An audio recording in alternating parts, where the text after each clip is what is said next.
I just got the brand new APC Mini Mark II, and I'm going to tell you if it's any good for VJs. I'm Sean Bowes, concert visual designer and VJ in Los Angeles, California. In this video, I'm going to show you all of the new upgrades and updates that have been made for the APC Mini Mark II, including updates to the build quality, faders, and buttons, all for the same reasonable price as the original. Before we start, they did not send me this, they did not ask me to do this, and they definitely did not pay me for this.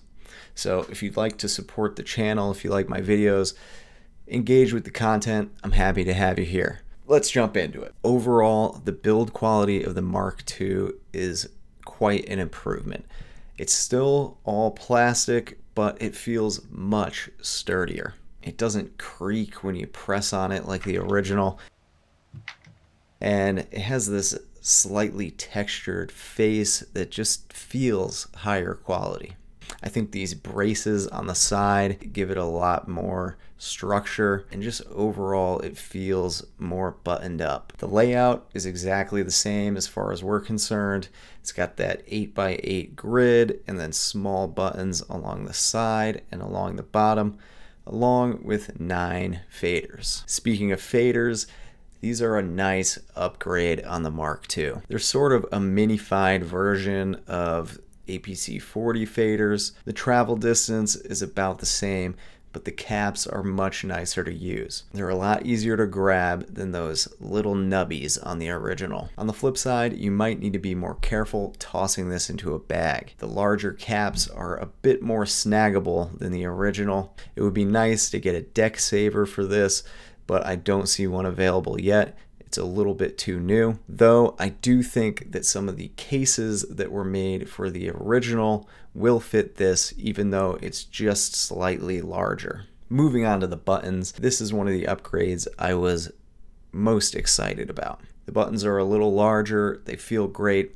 and they're full RGB, just like the APC 40. This is an awesome improvement over the original, which only had about 3 color options, and it's definitely a level up for the Mark II. Inside resolume, it's not quite as functional as the APC 40. There are no colors in the menu yet, but I'm sure they'll be added eventually.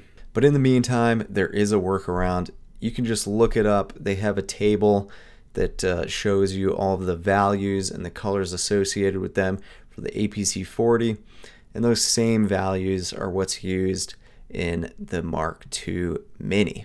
Another thing I noticed about these RGB buttons is they're not quite as bright as the APC 40 and not quite as bright as I expected.